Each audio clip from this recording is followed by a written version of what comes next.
Bismillahirrahmanirrahim. Assalamualaikum warahmatullahi wabarakatuh. Good afternoon. Salam sejahtera. Our distinguished speakers yang berbahagia, Datuk Haji Syarbani Suhaili, Group CEO Sarawak Energy Berhad, Mr. Bill Island, CEO Logan Energy Group, Mr. Heino von Meyer, Head Global Relations and Networking, International PTX Hub in Berlin. Our moderator of the session, Mr. Ravi Krishna Swami, Senior Vice President, Energy, Sustainability, Industrial, Frost and Sullivan. Our virtual audience, ladies and gentlemen. Thank you for participating.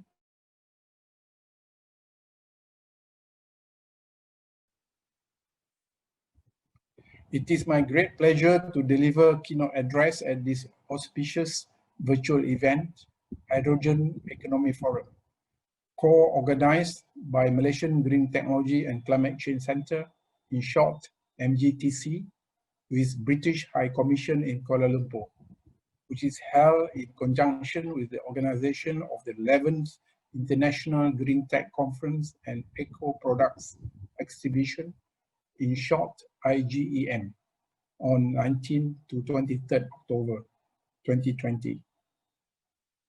In the last 10 years, IGEM has established itself as Southeast Asia's largest trade event for green technologies and eco solutions. We are confident that organizing the Hydrogen Economy Forum at IGEM platform could promote hydrogen energy technologies as future solutions pending ASEAN market. The Hydrogen Economy Forum is aimed to provide insights to policymakers, industry players, technology providers, and end users on the local and international progress and case studies of technology development and deployment of hydrogen generation, storage, distribution, fuel cell technologies in selected economy subsectors. We are looking forward to learn from the live presentation after my address from our distinguished speakers on various aspects of hydrogen economy, including the practicalities of sector shifting and coupling by demonstrating community projects, integrating renewable hydrogen production, storage, refueling, and applications in private public vehicles. Further to that, we shall learn our local experience in the establishment of the first integrated hydrogen production plant and refueling station in economy development, decarbonizing the industries with sustainable, climate-neutral e-fuels and feedstocks based on green hydrogen is another interesting topic today that address the important route to advance the transformation toward sustainable climate-neutral energy systems. As we know, our main motivation to move into hydrogen economy is as much to improve air quality and to address climate change. In other words, to reduce air pollution and our dependency on fossil fuels. The way forward for Malaysia and other tropical countries would be to invest, explore, develop, especially those off-grid renewable energy sources in the following order of lowest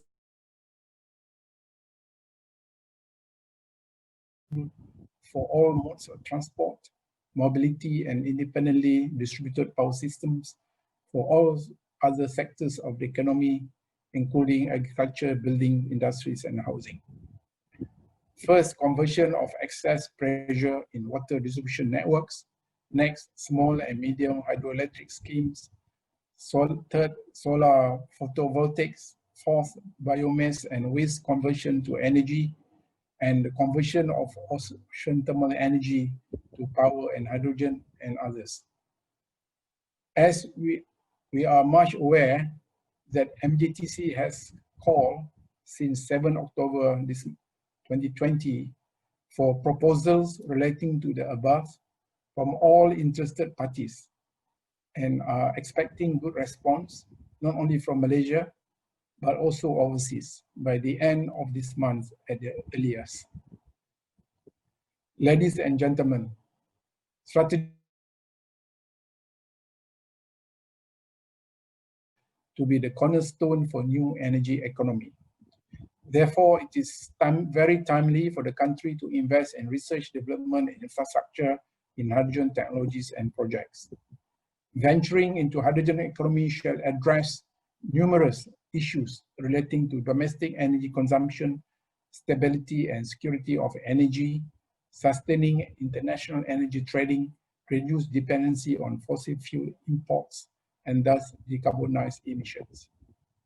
The various presentations today may enlighten us on the next course of action in order to realize fully the hydrogen economy agenda in Malaysia. I would like to wish you a fruitful discussion at the end of all presentations. Once again, I would like to thank all speakers and our virtual audience for joining us and extend our utmost appreciation for supporting our event. Thank you. Terima kasih.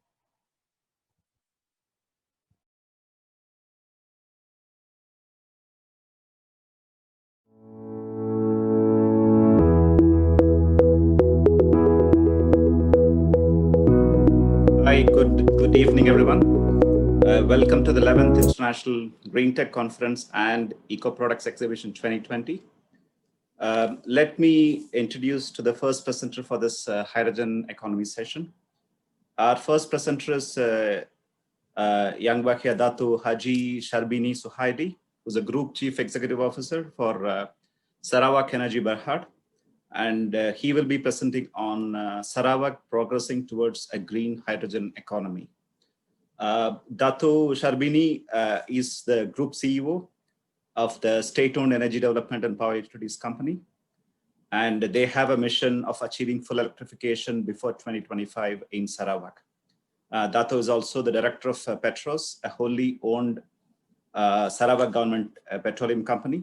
He was conferred Darja Jasa Bhakti Sarawak title in 2018, which carries the title Datu by His Excellency the Governor of Sarawak on his birthday.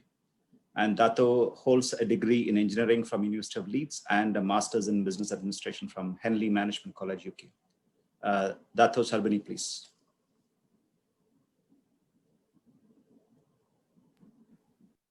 Thank you, Ravi. And let me just upload my screen.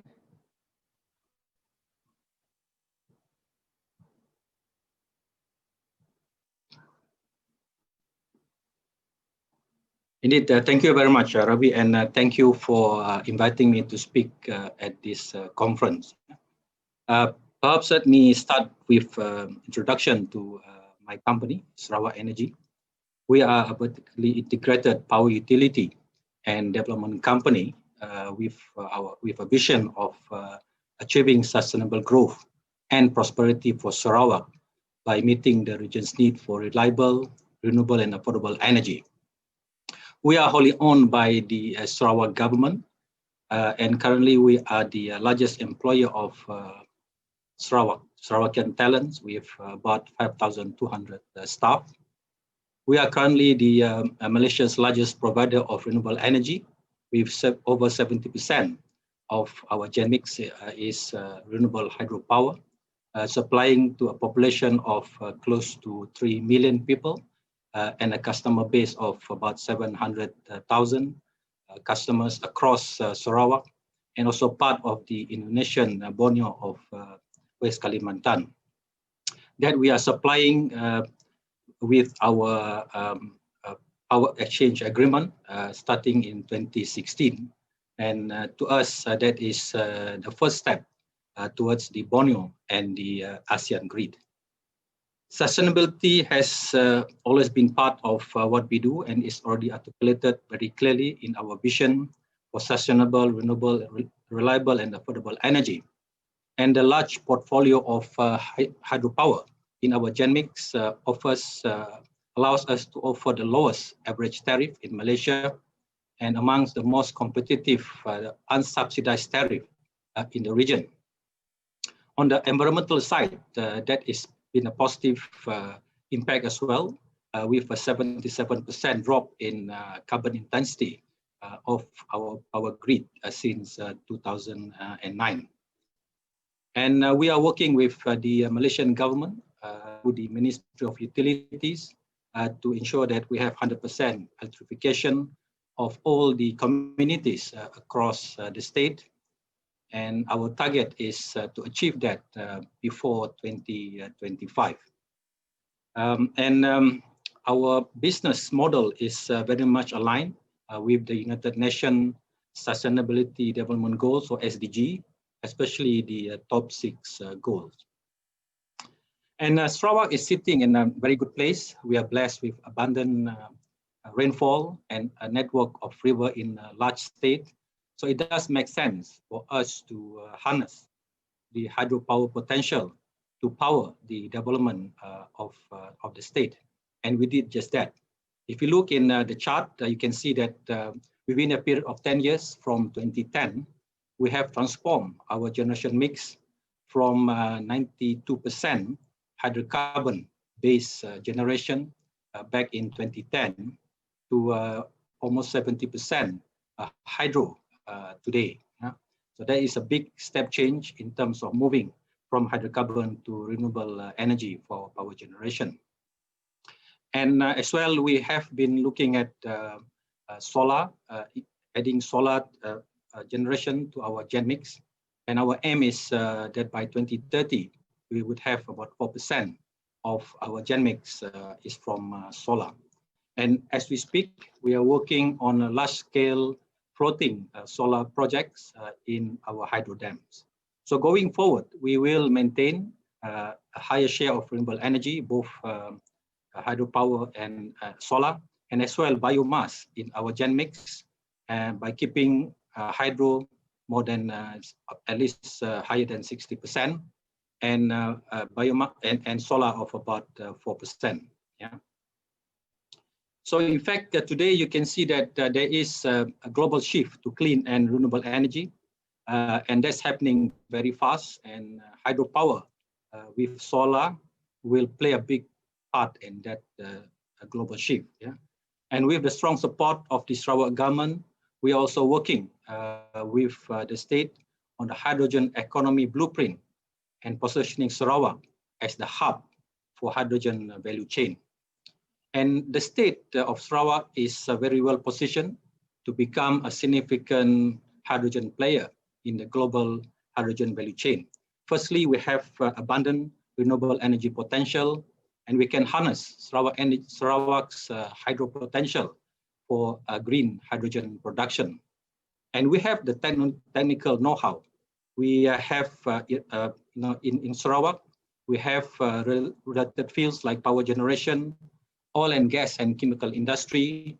We have LNG production and transportation for over 100 years, which we can rely on in terms of the technical expertise in growing the hydrogen value chain. And as well, we are located quite close to the key markets of renewable energy in Asia. And there is an emergence of a global hydrogen economy that is focused on East Asia at this point in time. And today, hydrogen is widely used in Sarawak as a process feedstock for various industry, with most of the hydrogen produced on-site by the end users, such as petrochemical and semiconductor players. In 2017, we were entrusted by the Sarawak State Government to lead a feasibility study on the potential application of hydrogen and fuel cell research, subsequently establishing and constructing the first pilot hydrogen production plant and refueling station in Kuching. So if you look at, in terms of hydrogen being produced and used in industry today, there are basically 3 types of hydrogen. The first one is we call gray hydrogen. that's produced from steam reforming of fossil fuels, and with the CO2 produced released to the atmosphere. Today, Sarawak's grey hydrogen production is a few hundred tons per day, produced in-house by petrochemical and heavy industry customer.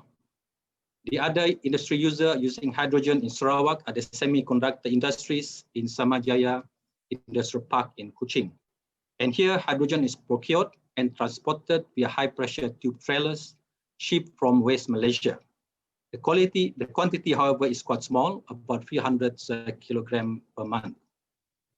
Blue hydrogen has a similar process in terms of production to grey hydrogen, but with the addition of carbon capture and storage, or CCS facilities.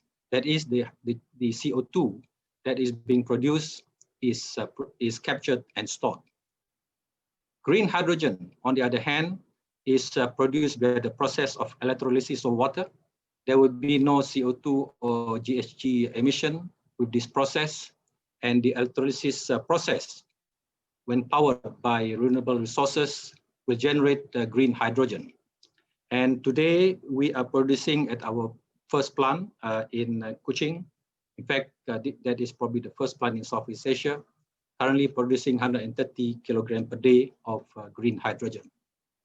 So I believe that going forward, grey hydrogen will be available interim step in the transition to a green hydrogen economy, allowing the scale up of the hydrogen application before the blue and green hydrogen take over in the future.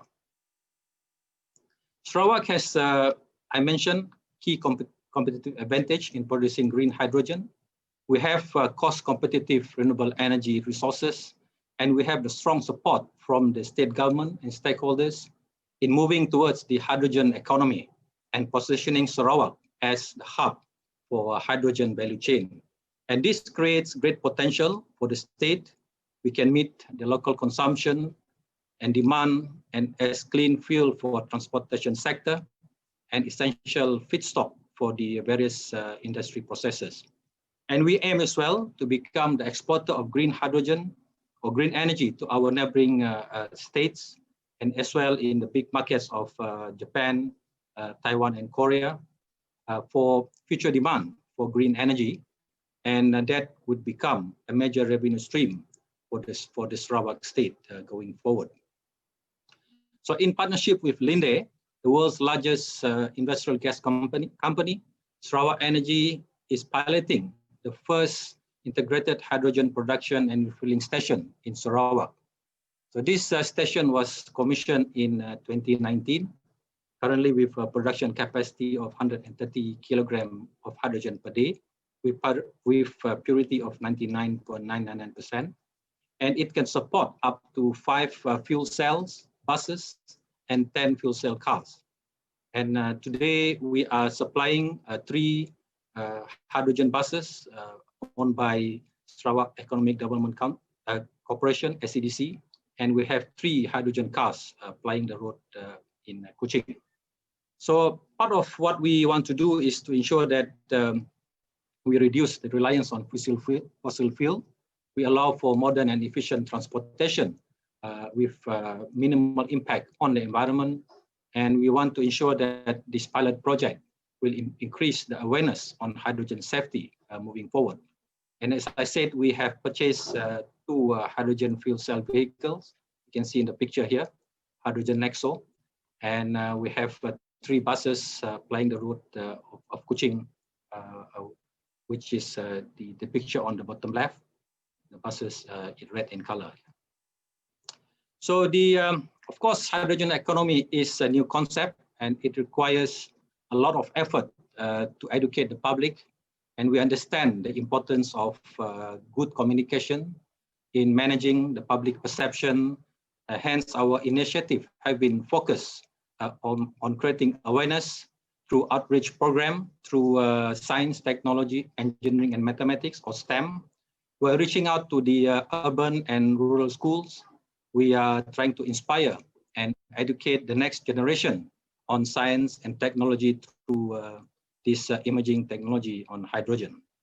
And we have set up in our facility here in Kuching a green energy information center gallery, and that serves as the avenue to share the hydrogen-related knowledge that we built, in our pilot projects to the public and international visitors from academic to industry background.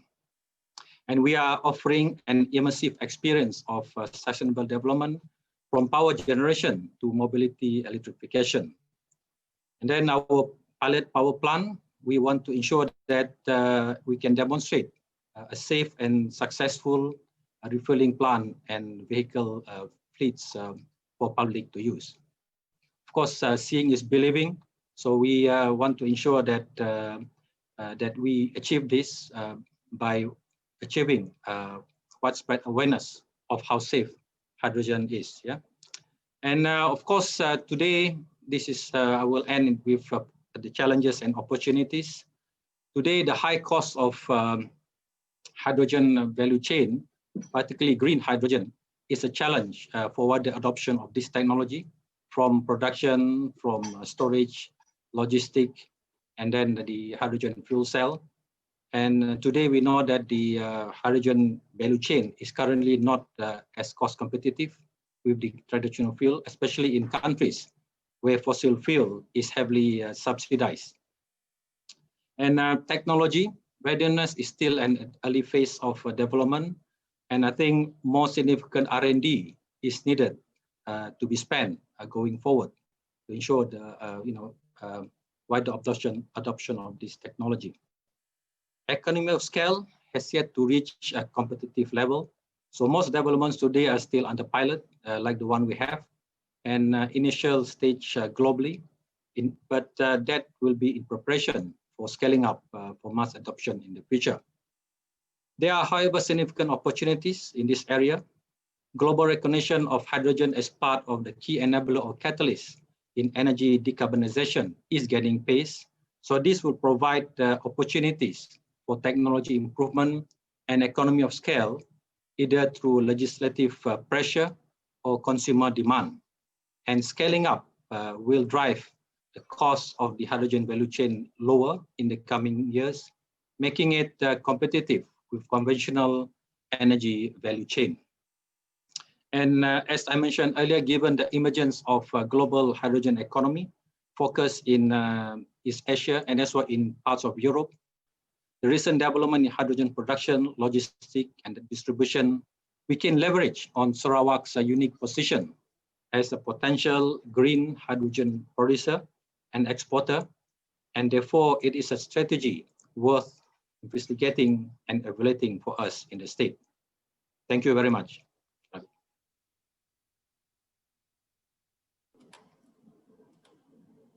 Thank you so much, Dr. Sharbini. Appreciate your insights. It's really, I think, a lot of good information regarding the market and also what Sarawak Energy is doing. We have a few questions for you based on your presentation. Mm-hmm. Maybe let me start with your views in terms of what is the role of hydrogen in the global energy transition, especially with increasing share of renewable energy. Yeah, so hydrogen is not the energy source per se. So hydrogen is more an energy carrier. So I think the function that hydrogen can play is in terms of transporting renewable energy across various areas. I think today we see that solar and wind are the biggest price decline among the low energy carbon sources between 2009 and 2020. And today renewable energy has overtaken fossil fuels globally in electricity generation capacity since 2014. So there is geographical imbalance of renewable energy resources between the regions that require economic and sustainable way to transport and manage the supply and demand. So I think this is where hydrogen can come in. And today, currently, there are only two technically feasible ways to transport renewable energy in large scale. The first one is grid transmission. Secondly is hydrogen. Yeah. So green transmission is well proven, and basically you can transport renewable energy like what we do in Sarawak today. We're sharing our renewable energy from hydro with our neighboring state of Kalimantan. But over long distance, that will be a challenge. Yeah. And to me, that is where hydrogen can come in, as it is, you know, a medium that can store a big amount of energy. Yeah. So I think that's where hydrogen could play a big role in going forward. Dato, we probably have one more time for one more additional question before we move on to the next presenter. Mm-hmm.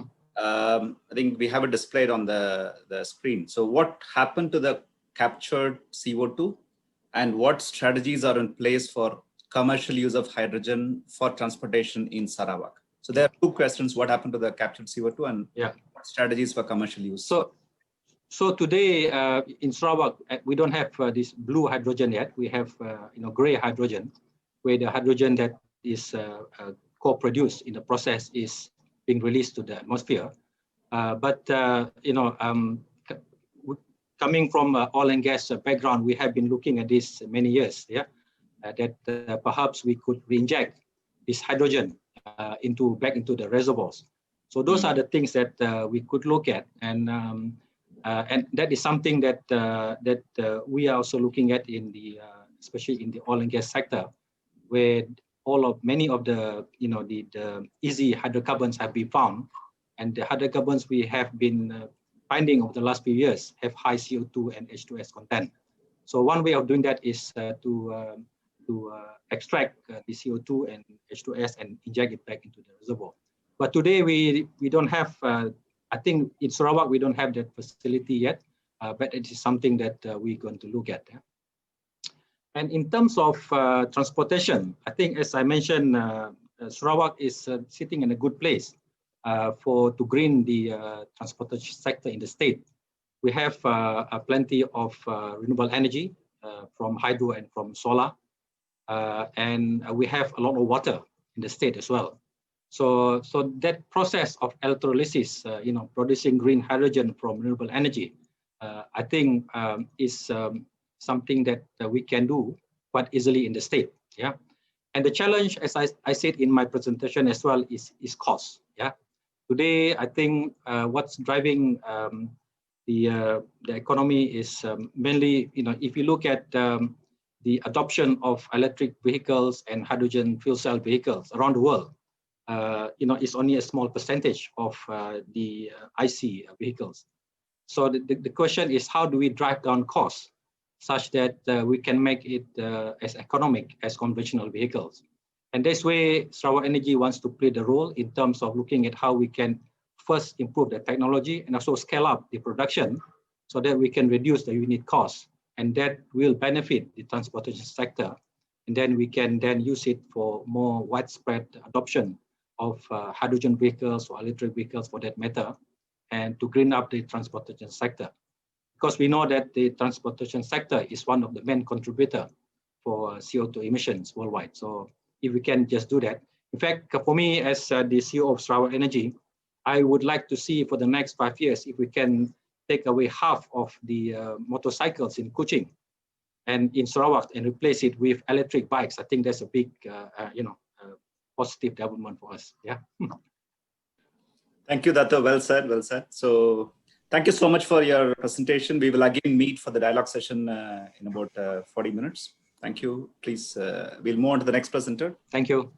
Thank you so much. So the next presenter is Mr. Bill Ireland. He's a Chief Executive Officer of Logan Energy Group, and he will present on Logan Energy, hydrogen, and sector shifting.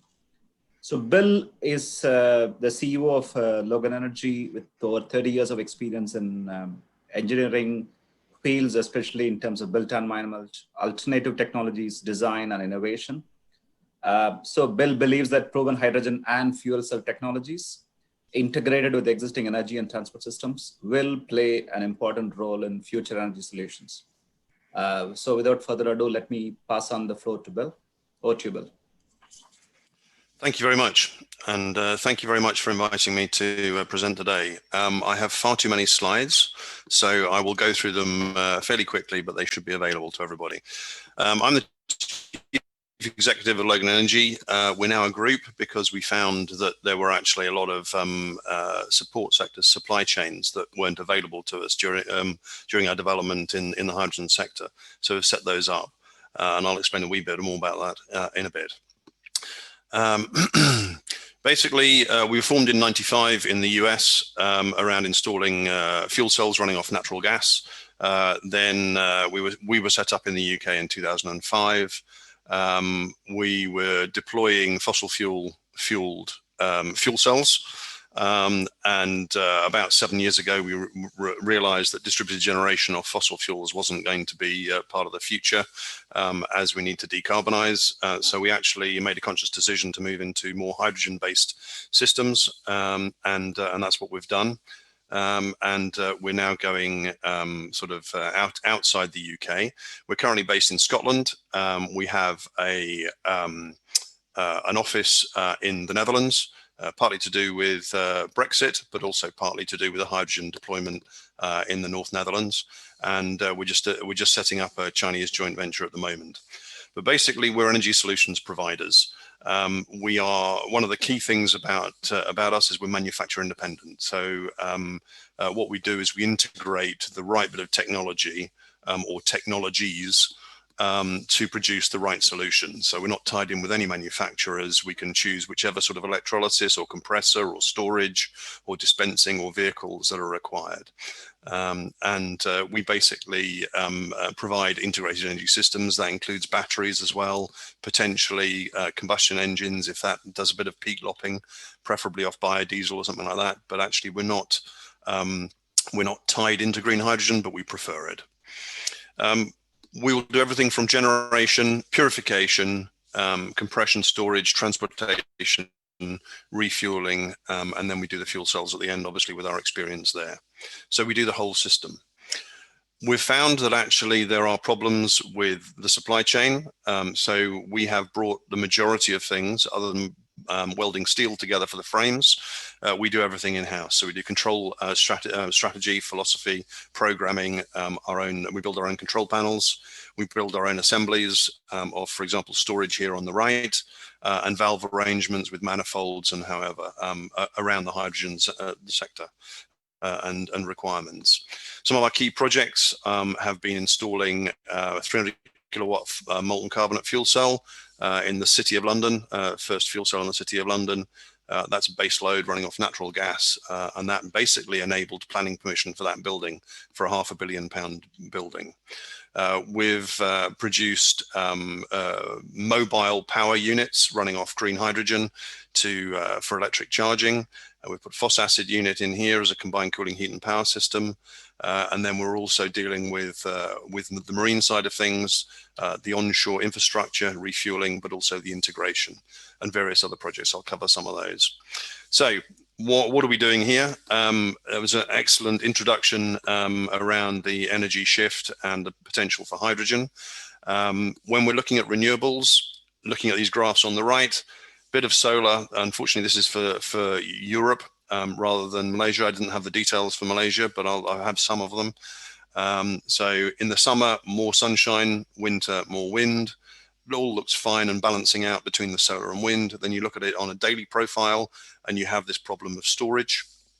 And then if you look at, this is wind production for three countries in Europe. And this output from wind alone has to try and meet this. That's over 2 months. This is over a week. And this is the actual load within the UK here. And that's what we're trying to hit. So actually, if we're trying to match this with this, we have an issue as far as storage. Looking at Malaysia daily load profile, I got this information. It's a bit old, but I don't think it's changed too much. But you see, over a 24-hour period, you have a similar sort of profile. You have potential excess generation of renewables here, and then you have a peak during the day.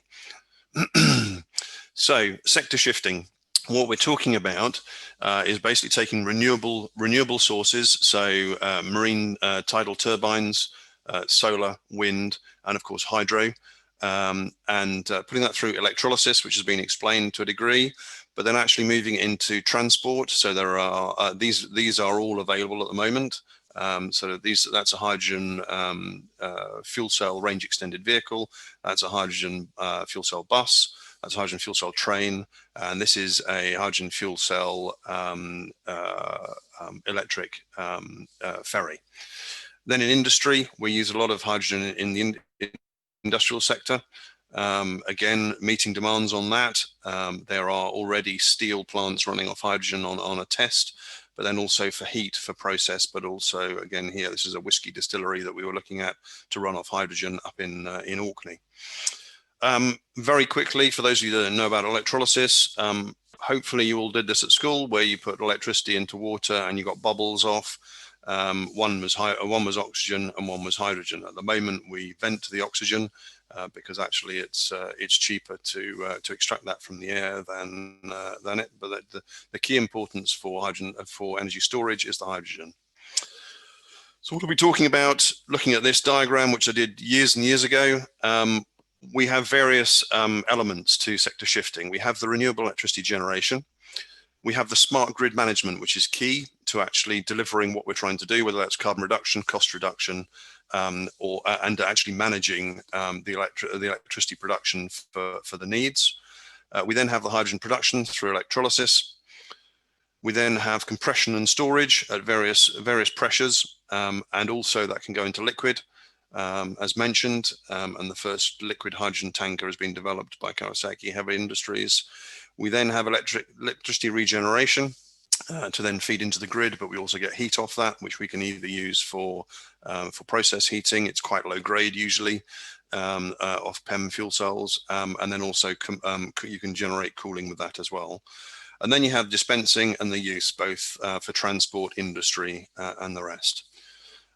If you look at this, this is actually, there are loads of diagrams like this at the moment. This one is from Arup, who have basically put this together, but it shows the various carbon sequestration that we were talking about, carbon capture and storage, natural gas, steam reformation, putting that into the hydrogen network, basically.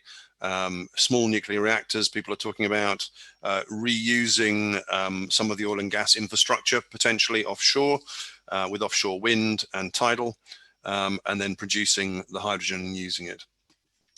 So one of the first projects we did that did all this, I think this is, I'm not sure this has been done anywhere else in the world as a complete system, the Leafmouth Community Energy Project.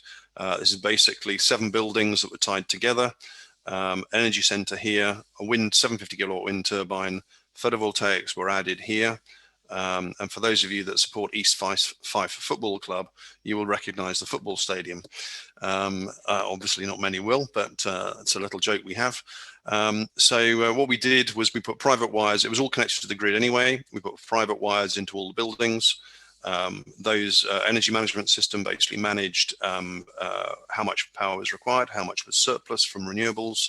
We generated hydrogen both for energy storage and for hydrogen production for a fleet of 17 vehicles. And those were refuse collection vehicles, large vans, and then smaller vans. Another project we're doing, and we've standardized our design around sort of on the frame so we can actually accommodate various things and actually tailor it to requirements. This is a demonstration project in Germany that's refueling vehicles at 700 bar from solar energy to hydrogen to transport. Seafuel is another project we're doing in Tenerife, where we are taking renewable electricity. I've actually got some more recent photos of this because actually it's sitting in the warehouse next door to me, and that's about to be deployed to Tenerife in the next 5 or 6 weeks. That's basically taking seawater, purifying the seawater, putting it into electrolyzers, and dispensing it into vehicles. So again, similar sort of thing here. So that's again shifting from wind and solar to transport. So in an island community where you either don't have the right resources or you want to decarbonize, that's exactly what you can do. This is a project GenCom in Northern Ireland where we are installing a megawatt electrolyzer at a wind farm. We're generating the hydrogen. We've fuzzed out the diagram basically for confidentiality, but basically you have the electrolyzer here, you have the compression here, that goes into trailers that we're providing that are then driven to the refueler, which is down here, and then we are storing that, compressing it and dispensing it into buses, and they take about 30 kilos a fill. And we can do 3 buses back to back before having to regenerate for an hour or 2 before we can do another 3 buses. So that's offsite hydrogen generation to buses within Belfast. It's about a 50-mile commute for the trailers. Each trailer contains about 300 kilos, so will last about 3 or 4 days. So every 3 or 4 days, a trailer will run backwards and forwards. Another project here that is being that we're involved in the North Netherlands is Heaven, which is the hydrogen valley in the North Netherlands, where there is existing industry, a chlor-alkali plant using electrolysis, hydrogen coming off it. We're cleaning the hydrogen up, we're compressing it, we're putting it into trailers, and we're distributing it to various usages around, as well as putting it into gas grids. And this is an integrated system. So we're using heat and power. We've got storage infrastructure, again, green mobility around here, but actually using hydrogen for industry as well, because there's actually already an existing, I think it's 8-kilometer pipeline that distributes hydrogen to industrial processes, and that's already there. Another aspect is availability of vehicles. No one actually wanted to provide vehicles to Tenerife because they needed to support them, so we've actually developed this ourselves. And we're basically putting a fuel cell hydrogen storage kit on top here onto an existing electric vehicle to give it a range extension. Coming into more relevant areas of world energy powers, this is the current, just as an example, gas producers and gas users around the world. This is the shipping of LNG, and we can see this the existing LNG that's coming out of Malaysia that we just heard about. But on the back of that, you need to look at security of supply. I looked at this and thought, actually, when the drone attack happened in Saudi Arabia, that would do a massive spike in the energy price, basically prime energy price of oil. And that's basically what happened down here on the right-hand side, a little blip. And then I had this information, got it for a year, and I actually looked at this and thought, that's a 60% fluctuation in primary energy costs over a year. And actually doing financial planning with that is a complete nightmare. If you actually produce your own hydrogen from your own resources, you actually have a capital cost that you can basically write off over decades. You've got operational costs as well, but you then have security of cost as well, and you are insulated from any effects around the world. Looking at the new world energy powers, just to create a bit of thought for everybody, looking at, this is obviously land-based renewables. The red areas and the orange areas are high wind profiles, and the red areas here are high solar profiles. A bit more relevance to Malaysia, looking at where you potentially have tidal potential around these areas. We're currently working on a project where we're looking at electrolysis on onboard floating tidal turbines. And again, you've got hotspots around here. Solar, again, you have potential here, but that involves land take, which is not necessarily acceptable. And then, of course, we have the hydro that we can actually switch on and off very usefully. And rather than potentially wasting hydro, which happens in a lot of locations, I'm not sure if it happens in Malaysia, it does happen in China a lot, you can actually use that wasted electricity when you need it to actually generate hydrogen. I mentioned offshore. This is looking at offshore wind profiles and the potential for offshore wind. I couldn't find one on wave potential, but there is that potential as well. So this is not just looking at what you currently have, and not just looking at doing 100%, but as was stated before, about potentially exporting hydrogen as a primary energy source. The commerciality is interesting because I think I'm differing possibly from our last speaker, that actually it is becoming more commercially commercial reality. These are world auctioned prices for wind and solar, coming below 4 cents a kilo, US cents a kilowatt hour. And if you look at that in the only vehicle I could find that was both diesel and electric, you're looking at about 3 pence per mile against 10 pence at the UK prices of 1.25 a litre. And I can convert that for you. But actually looking at various things here, people are now cancelling traditional power generation projects because renewable energy is coming down massively in cost. So the threats and opportunities, hydrogen is not the only fruit. It's not the only answer. We don't shove hydrogen down everybody's throats. We look at projects and we work out whether hydrogen is an option, what it needs to be combined with. If it's not an option, we say, don't look at it. And I've spent 3/4 of an hour on a phone telling someone they don't actually want a hydrogen and fuel cell system because it doesn't work for them. But it took 3/4 of an hour to get to that point. I think beware of the cowboys is I think because of the hydrogen hype, I think a bit like the .com hype, you are getting a lot of people jumping into hydrogen that don't actually know what they're doing. They're either tied in with big corporations, so you're not necessarily going to get what you need for the project. You'll get what they're going to sell you. There's a massive skills shortage. There's a massive pay scale difference between oil and gas sector and the hydrogen sector as far as wages are concerned. So there's a whole problem there. 60% of my team have been approached by other companies around the world for them to go and work for them. Luckily, they're all relatively young, have young families and don't want to move, so they're staying with me, which is great. But also there's the capacity as well, which I think was mentioned earlier.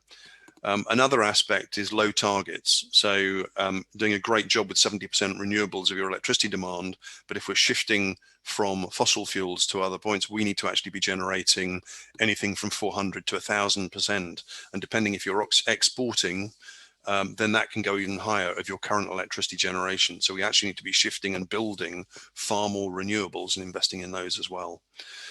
Growth opportunities are huge, and I'll leave that slide up there. I think I've probably overspent my time, so thank you very much. Thank you so much, Bill. Again, very, very, I think, useful insights from Europe. Maybe we have time for one question before we move on to the next speaker.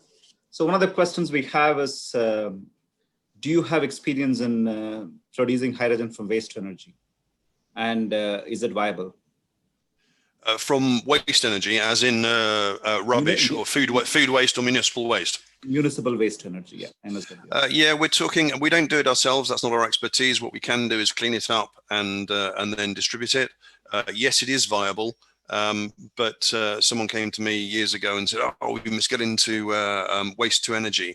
And I said, well, as soon as people realize that waste, you don't pay someone to take your waste away, it's now a commodity and a valuable commodity, you will have to start buying waste. So it no longer becomes waste, it's actually a commodity. So it's potentially, yes, we need to deal with our waste, but what we're trying, the best thing to do is to reduce the amount of waste first, and then the waste we have left over, yes, use it for whatever sources. And hydrogen is an option, yes. Thank you, Bill. Thank you, and we'll again meet in the dialogue session. Thank you. Thank you. And we move on to the last presentation for this evening. This is by Mr. Heino von Meyer. He is the head of global relations and networking for International PTX Hub Berlin. His topic of the presentation will be on decarbonizing the industries with sustainable, climate neutral e-fuels and feedstocks based on hydrogen, green hydrogen. So Mr. von Meyer is in charge of the global relations and networking at International PTX Hub. The hub serves as a global knowledge and dialogue platform for sustainable power to X solutions. Mr. Meyer has 3 decades of experience in OECD, and his professional expertise covers a wide range of economic, agricultural, regional, environmental policy areas. So let me hand over the floor to Mr. Meyer. Thank you, Gabi, for this introduction, and thanks to Green Tech and the High Commission for having invited me to. It's really a great honor and a pleasure to be given the chance to address this hydrogen economy forum.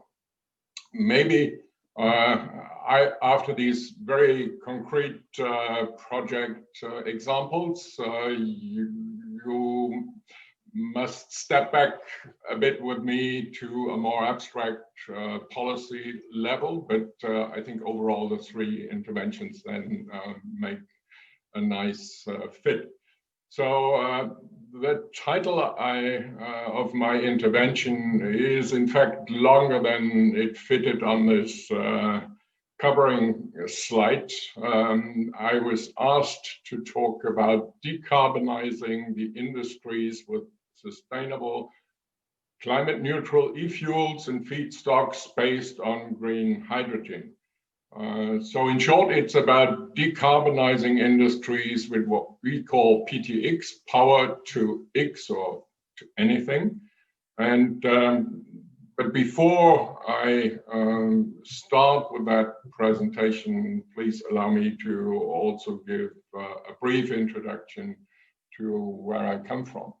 The International PTX Hub in Berlin was launched actually last year at the COP Climate Conference in Madrid, and it's funded by the German Federal Environment Ministry, the BMU, through the ICI International Climate Initiative. And the hub is set up and organized by GIZ, the German Development Cooperation Agency, which is actually also active in Malaysia, and I think it's through them that I got the invitation. Our mission is to catalyze green hydrogen solutions on a global scale, and we currently focus on three main dimensions. The first is building international networks and partnerships to develop a joint international PTX agenda and thereby tapping national and global market potentials. And a very strong focus in our work is on developing internationally agreed sustainability standards, because we will not get global value chains organized if we don't have common agreed standards and certification schemes. And finally, the hub is about sharing and broadening knowledge and expertise. This is the title of my presentation, Decarbonizing the Industries with Sustainable Climate Neutral E-Fuels and Feedstocks Based on Green Hydrogen. So in my presentation, I will start with the issue of decarbonizing industries. So basically it's about how we reach the goals of the Paris Agreement with PTX. Then I will have a closer look at what that means, how are we converting power to anything, and then have a look at what are the standards and what are the dimensions of sustainability which we need to take into account. And then I add two little aspects. One was already mentioned by Bill, the issue of upscaling. How can we upscale? And there people tend to think only in terms of size, but maybe we should also think about upscaling by number. And then leapfrogging, I think, is an important issue. How can we avoid stranded assets in a time where technology is advancing rapidly? And again, Bill, I think, has shown some examples already. Let's come to the first dimension, decarbonizing industries. How do we reach the Paris goals?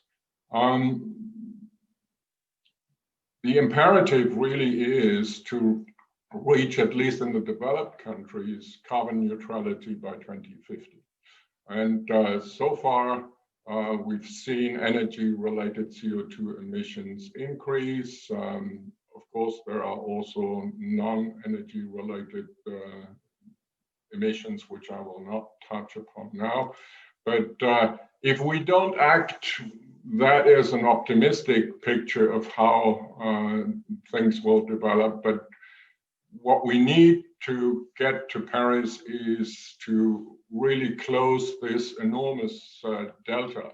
But still, you see, in closing this, this is the building sector. A huge part has to come from transport and from power, but also from industry.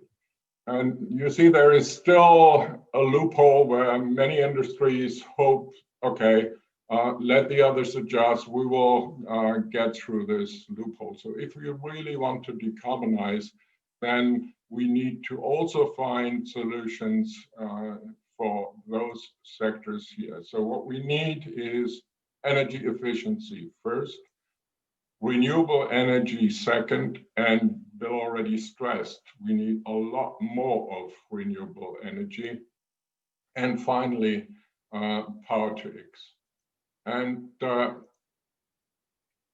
reach the Paris climate goals, we need to decarbonize our energy systems and economies. And this means we need a power shift towards electrification with renewable sources, be it solar, wind, or hydro. And we've seen good examples in the previous presentations.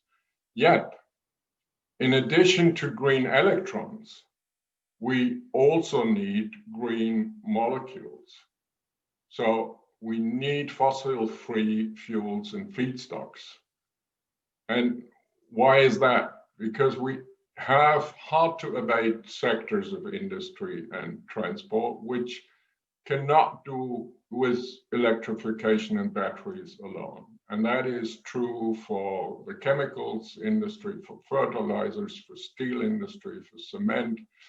And the same is true for sectors in the transportation sector, in particular, aviation and maritime shipping, and also heavy-duty trucks.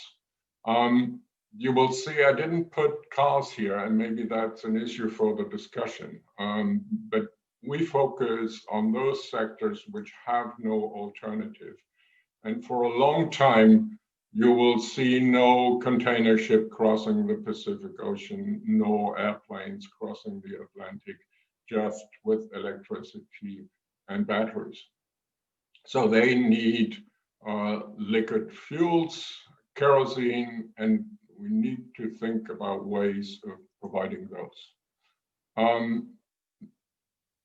PTX, first step, power to hydrogen. So we are converting renewable energy here to green hydrogen through electrolysis using as input water. Bill has elaborated this in greater detail. What's crucial is that we use additional renewable power, because if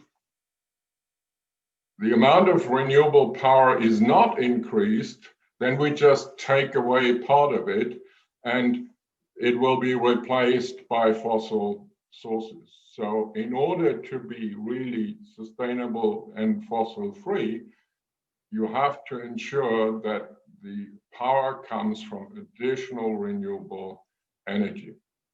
And then a crucial point for us is let's move and think beyond hydrogen, which means adding a process of synthesis of the Fischer-Tropsch synthesis, for example, and that is using CO2, which has to come from direct air capture or from carbon capture and use in order to ensure that the process is carbon free,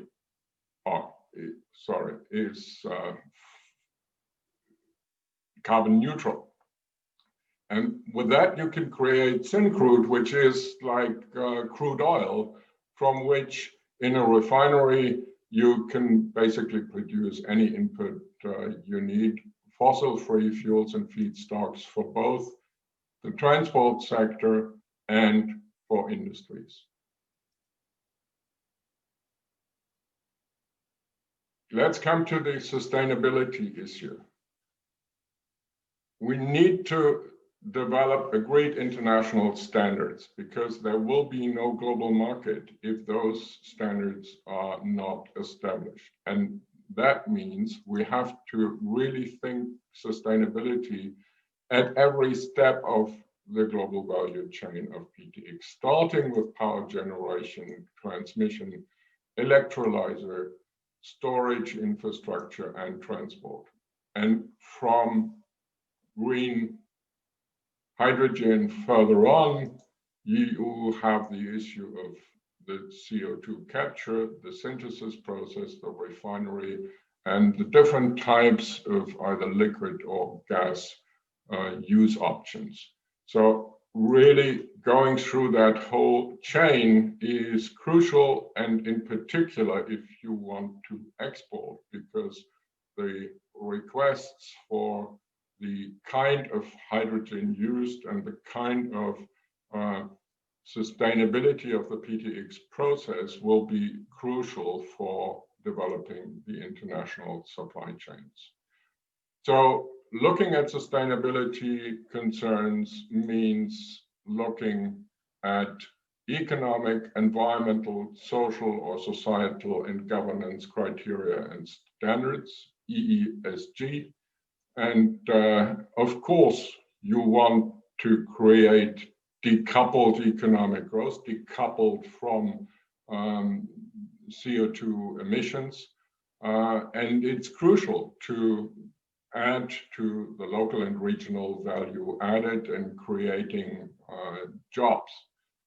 High quality jobs, as Bill also mentioned, it's an important promise of this technology and this pathway. And of course, export revenues. When it comes to the environmental dimension, the closed CO2 cycle is essential, and the additionality, as I said, of the renewable energy. But also water management, land use, and biodiversity are crucial. Bill, in his example from, I think it was Tenerife, or mentioned that sometimes water is a scarce resource in areas where you have a lot of sunshine. So desalination of water is often linked to these processes. And also resources and minerals are crucial because electrolyzers, for example, require platinum, etc. And the social dimension is crucial too. Labor standards need to be met, and energy poverty needs to be addressed. If you start to invest into these technologies in Africa, for example, where still half the population is not connected to the grid, it is problematic if you start exporting hydrogen to Europe and leaving your own population behind. So just transition is an issue, in particular in those areas where traditional fossil sources have been providing jobs in the past. And finally, the governance structures are essential to look at when you engage in international cooperation. So sustainability needs to be assessed at the country and regional level, at the program level, but also at the local community and project level. And let me finally come to the 2 points upscaling, just briefly. Very often people just think of upscaling in terms of size, but maybe it is more promising to think about upscaling in numbers. So keeping smaller units and reducing them in series, so to speed up the innovation cycle. And you will also get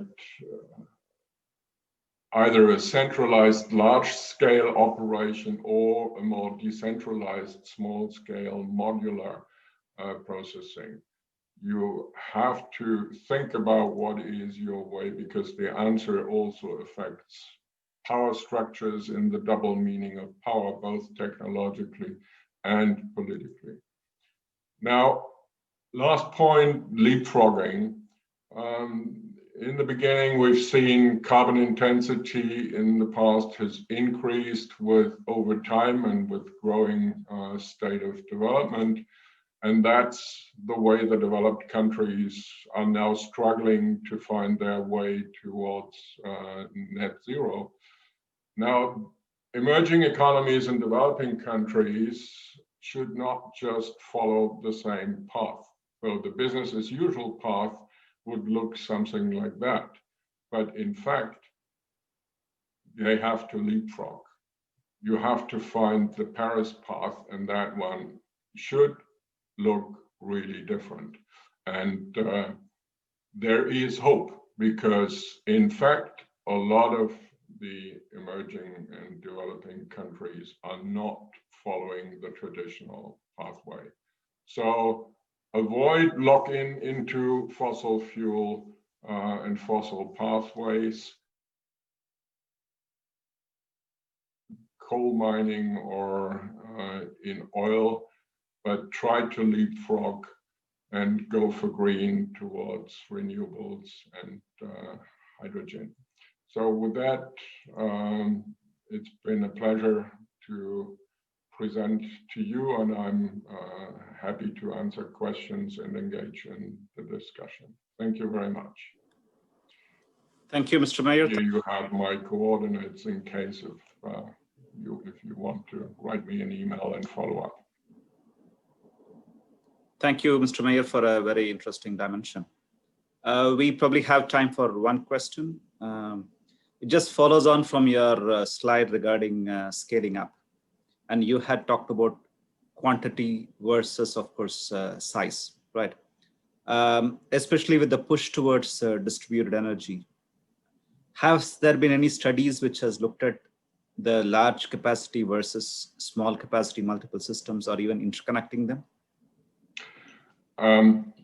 Yes, there are examples, and I think I'm not talking about hydropower. You saw the enormous dam, but if you think about solar and wind, one of the big advantages of the renewables was that they were allowing for a decentralized organization, and you can even go a step further for a democratization of the energy system. If we only go for big, large-scale electrolyzer and synthesis, etc., then we are re-centralizing again. And I think there are promising examples of small-scale PTX production. One example which I was thinking of adding to the presentation is, for example, airfields in Brazil, where currently they are flying in the kerosene, which is very expensive in order to be able to fly out again. Their plan is to have solar panels to create hydrogen and then further synthesis to produce kerosene. And because you don't have roads or rivers to get the hydrogen, the fuel there. And I think for island states, your neighboring country, Indonesia, I think is about 6,000 islands, at least 2,000 are inhabited. So we need also small scale solutions. And in Africa, having small grid solutions, I think there will be definitely a line for developing countries where size is not the only way for upscaling. Thank you so much. Maybe I'll request for the dialogue session, and I will also invite Datu Sharbini Suhaili and also Bill Ireland to join us for the dialogue session.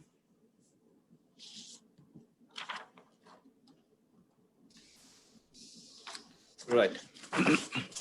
So let me start with one common question for all of you. Maybe we can just go in the same order as the presentation for ease of flow. So the question is, which sectors offer the most potential in the next 5 years for hydrogen in ASEAN? So we're looking at ASEAN specifically. The sectors are transport, energy storage, shipping, industrial feedstock, or you can add anything else. But I think which sector offers the most potential and why? Maybe we can start with Datu Sharbini. Yeah, thank you, Ravi. In fact, I think today most of the hydrogen is utilized in as feedstock for the chemical industries. Yeah? And hydrogen is a fundamental building block for manufacture of ammonia, for example, to fertilizers. And I believe that half of the production produced around the world today is consumed in ammonia plants. So perhaps green hydrogen provide the opportunity to produce carbon-free ammonia and allow it to be deployed in greater scale. Yeah? And going forward, I think once hydrogen production achieve the next level of maturity, technically and also economically, I think it could be blended with fossil fuel in internal combustion engines, for example, for more efficient and cleaner combustion. But of course, for the environment, it is best to use green hydrogen as a standalone fuel, and that's where using fuel cell technologies and for green transportation, I think is key. And as I mentioned earlier, that I think the challenge for us is to scale up the production and to drive the cost down, especially for countries like Malaysia, where the fossil fuels is being subsidized. Yeah? So today, our petrol is cost about less than 40 euros, 40 cent euros, yeah, and compared to Europe. So that's why in countries like Europe or Japan, hydrogen could be there in terms of economic. But today here in Malaysia, it's got a challenge, yeah? And even for electricity as well. So Sarawak Energy, for example, we what do you call that? Supply the cheapest electricity tariff in the region, and trying to get electric vehicles on the road is a challenge for us. Number one is, of course, the fuel is cheap, the electricity is cheap, but the price of the cars, for example, you can buy a car in Malaysia, Perodua Malaysia car, at 23,000 ringgit, and I just bought this Hyundai Nexo for 350,000 ringgit. So 23,000, but it's a different scale. So trying to get people to buy into it is quite difficult. And so there needs to be a lot of improvement to do that. But so I think in terms of, I think transportation and as well in terms of blending with the fuel will be a good way to start there. Thank you. So maybe we move on to get his views. Sorry, was that for me, Ravi? Yes, Bill. Yeah, you can. Same question. Yeah. I'm just trying to ask you. Yeah. Absolutely. I think transport, it's very dependent on the region, the politics, the tax regime. One of the things is that we complain about the whole time is there is no level playing field at the moment.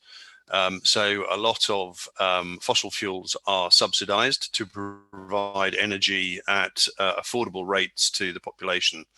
And that potentially presents a problem.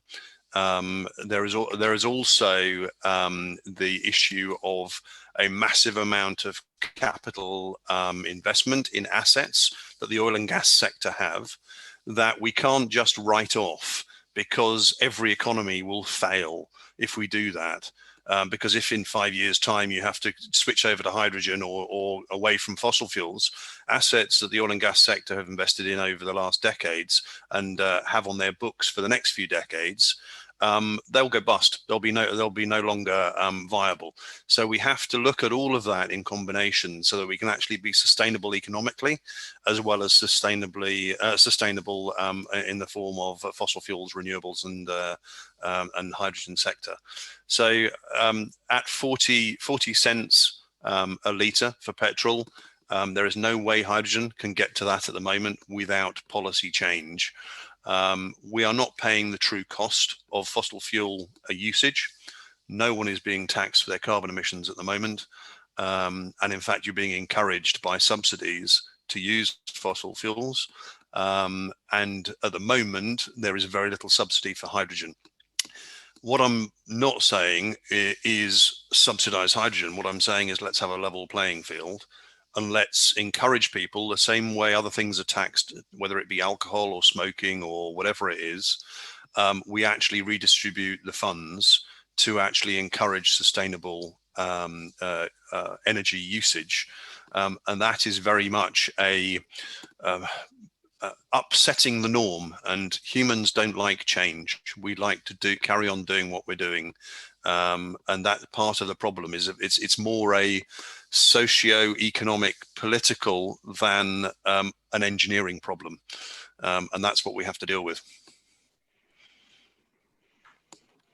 Thank you. Thank you. Maybe we move on to Heino for his views. Maybe I could add another dimension. I think we should look and focus on aviation and maritime shipping. Aviation has no alternative, and they have made commitments to decarbonize. Mm-hmm.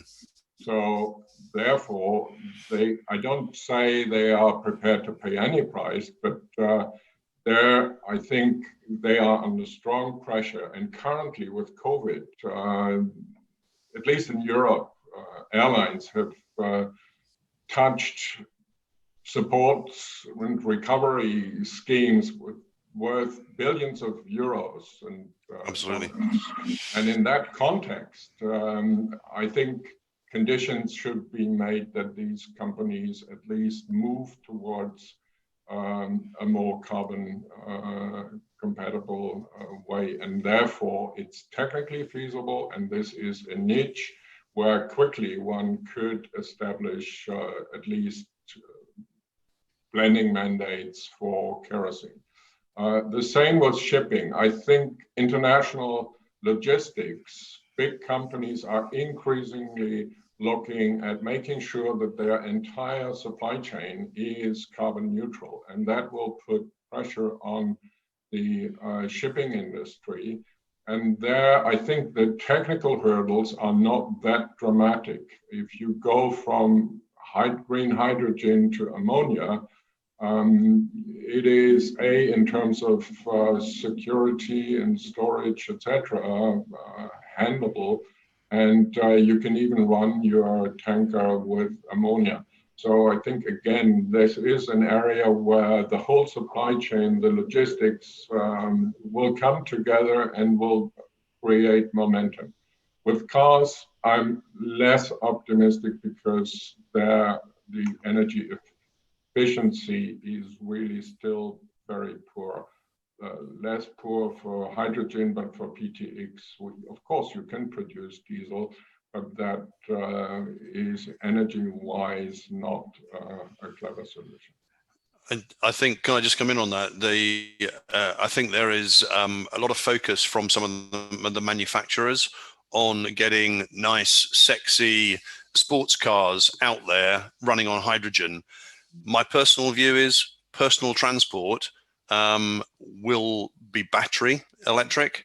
It won't be hydrogen unless it is being used 24/7, and then it's a taxi or something like that. And it's actually high energy users that we need to focus on in the transport sector. So ships, planes, buses, lorries, all of those sort of things. And that's what we should be focusing on. Just one question to Heino as a follow-up. So when we mix hydrogen and aviation, I think the safety concerns do pop up. So is it an issue the aviation industry is looking at, especially giving comfort to the passengers, if you're talking about a passenger plane, or is it a freight plane to begin with? Well, that's exactly why we argue in favor of thinking beyond hydrogen and going the next mile. Yes, Airbus, I think, has recently announced that they will come up with a hydrogen plane, but that will not be long distance, and all the security issues are there. If you go through synthesis and refinement, you have e-kerosene, which is even cleaner than current kerosene. So you have the non-CO2, also the non-CO2 emissions are better. And therefore, that's exactly why we decided to call our hub not the green hydrogen hub, but the Power to X hub, with X being what I call S4F, sustainable, and then the 4 Fs, fossil-free fuels and feedstocks. Yes, I think I quite agree there. In the UK, we've had the first commercial flight of a small passenger plane. which is electric and it's propeller. If you're looking at jet propulsion and long distance, the whole science behind the jet engine is actually you're taking in mass and throwing it out faster and quicker out the back, and that's giving you your thrust. So you need something heavy. Hydrogen is not heavy, therefore we need some heavy atoms in there to throw backwards, and that basically leads towards a synthetic kerosene or some other fuel that we can put in there that has some mass to it. Right.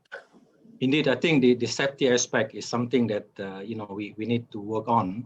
That's why for us we are working on this awareness about hydrogen application in transport, for example. There is still a concern by people even using hydrogen cars, for example, right? Because I know that we have a few cars here and in our fleet, and I've offered it to most of my management team, and the take-up is quite low actually, and of course they give good reason saying that it's too quiet and you can hit people on the road, but I think there is still that mental what do you call that, it's a psychology about safety of hydrogen, which people cannot shake away. So those are the things that I think we need to have a lot more of education and awareness about the safety of hydrogen. Yeah. So I like it when I went to Japan last year. I went to Toyota City and they showed me the Toyota car, right? But the first thing that the Japanese do is show you the crash test of hydrogen fuel cell vehicle. Yeah, that's the first thing they will show you, and so the Japanese think this very upfront. And if you go to a different country, I wouldn't mention which country, the first thing that they should show you is how they manufacture the vehicles rather than the safety part of it. So we need to do more of that Japanese way of doing things, I think. Yes, and I think one of the things you have there is I can walk into a petrol filling station. I can put my credit card on the swipe. I can pick up the petrol nozzle and I can spray petrol everywhere and throw a match at it and blow the whole thing up. And you can't do that with hydrogen. There are so many safety measures that you put in there. Another aspect is there are 15,000 forecourt fires a year around the world, but they're not reported. Okay. Thank you for. No, indeed. So just quickly again, the crash test which Toyota showed me showed that hydrogen is very safe. So they crashed the hydrogen car, nothing happened, Right. And then they crashed the petrol car, it burst into flames straight away. Right. Yeah. So I think it's the human psychology and awareness, like you said. Obviously, the common man is not that aware of the benefits or the safety protection that's already in there. Maybe we move on to the next question, which probably I would say can be taken by Bill and Heino, because we're trying to understand what lessons from Europe can be applied to the Asian region in terms of hydrogen economy development. Obviously, I think Japan and European region are obviously ahead of the rest of the Asia and other regions, save the US. So what kind of lessons can be applied and any particular do's and don'ts from your point of view? I think one thing I find when I go around the world is everybody's trying to repeat what's been done elsewhere and do demonstrations. There are loads of demonstrations out there that you can go and have a look at. So don't try and do it for the first time in your region from basics. Go and look at other systems around the world and jump ahead. The same way mobile communication jumped ahead of landline distribution to actually get communication around the world in India, Africa, everywhere. Went straight from a basic small network of telephone, wired telephone systems, and then leapfrogged ahead of that straight to mobile communication. That's what we need to do. So learn from Europe on what's been done, what's worked, what hasn't worked, and then do it at a larger scale, knowing that the risks are a lot lower because you know what has worked and what hasn't worked. So rather than doing it in demonstrator, that way we will get more quickly to a commercially viable way of doing it. So that's one of the key things I think you need to take from there. But also, yeah, use the expertise that's out there, but do your due diligence about who you're talking to, because there are a lot of people out there saying yes, we can do it, and there are a lot of people out there that haven't actually done it or can't do it. So just due diligence is a good one. Well, thank you. I think I very much liked Bill's notion of leapfrogging. That's why I put in this picture at the end. And I don't think the notion is what can you learn from Europe? What we have to do is to organize international exchange of experiences. My impression, I'm pretty new in this business, having worked for the OECD before. I'm surprised how many experiences are there already in countries like Chile, in Morocco, in South Africa. And so we can all learn from each other. And as Bill said, it has to be adjusted to the local conditions, and therefore create settings in which you're not locked in. Stay flexible, stay modular. That would be at least my lesson. And the other thing, maybe I've overstressed it, but if we don't set this up in a sustainable manner, sustainability meaning more than just being green, then we will run into big trouble. We had the hype with biofuels, and that seemed to be the solution. And then we discovered that rainforests were cut, and that kills in the end the whole line. At least it is not cannot be expanded further. So let's be careful that we don't run into a similar trap, that the hype drives us into development pathways that are not sustainable. And with that, in order to have global value chains, we need international discussion, cooperation, and therefore I'm so grateful. Events like this are exactly helping to network and get the community together. Thank you.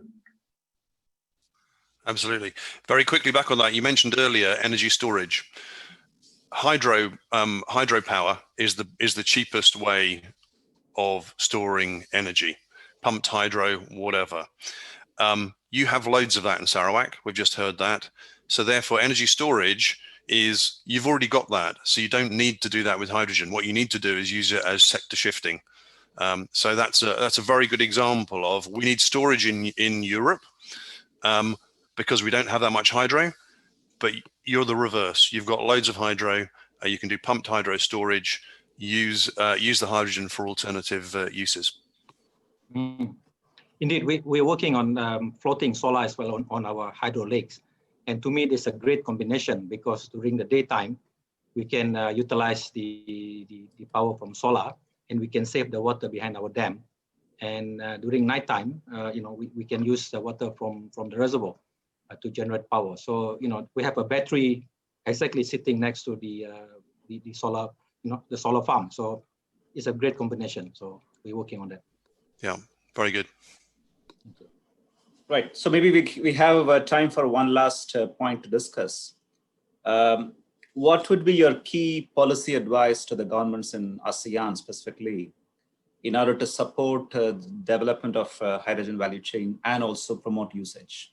So we would like to hear from each of you. Yeah, maybe I can start. I think the government needs to ensure that they acknowledge and support the strategic role of hydrogen, in the national energy transition. So in their policies, in the national renewable energy policies, they need to include considering hydrogen as the enabler for more variable renewable energy, deployment in the whole country. So, and we need to ensure that the government provides support to hydrogen R&D and as well infrastructure development as well. So they need to provide grant, tax allowances and whatnot to support the nascent hydrogen economy in the country. And I myself have been talking to our finance minister to ensure that these are included in our next 5-year plan. Yeah. Thank you. Thank you. Good to know. Thank you so much. I think I don't know the details of current funding, subsidies, that sort of thing in the regions, and it does vary from quite often state to state and country to country. But all I would say is use policy to redistribute revenue to make the change, basically make it sustainable economically, and moving to a greener energy profile. And you can do that. There are countries out there that don't have your resources that need energy, want to go away from fossil fuel. They don't have a vested interest in fossil fuels, because they don't have their own resources necessarily. So those are probably the key ones to target for export. But actually to do that, you need to encourage that internally, and using policy to do that is the way to do it. Without government policy, it won't happen, because the easiest thing to do, human beings are inherently lazy. We will do the easiest thing and try and get away with it. We need some responsibility behind that, and that comes from government policies. And that's where it needs to come from.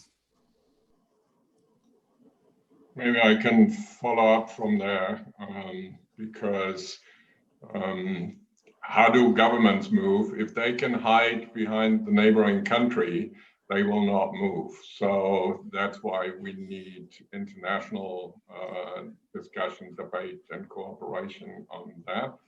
And start with developing hydrogen strategies, or I would even prefer PTX strategies that are compatible with the Paris agreements. And then clearly the key message, get prices right. And again, this is not just for the market, this is for governments.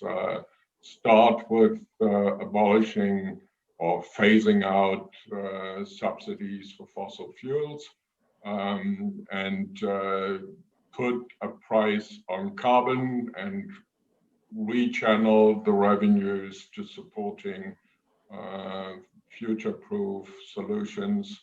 I think that is something where governments have to learn from each other how to do it, and we need institutions to do this. And the PTX Hub is in trying to establish one of the platforms where these discussions can be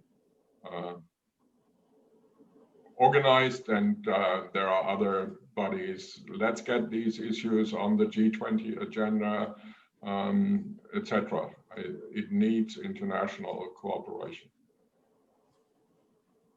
Thank you. Well said, Mr. Mayor. I think we have pretty much reached the time limit given to us. Thank you, esteemed panelists. You've been fantastic, I would say, speakers and thought leaders in this space. Thank you so much for our participants, for your patient hearing, and also for the interesting questions. Thank you, and have a nice evening. Thank you very much. Thank you, Ravi. Bye. Thank you. Thank you. I know. Thank Bye. you. Bill, thank you. Thank you. Bye.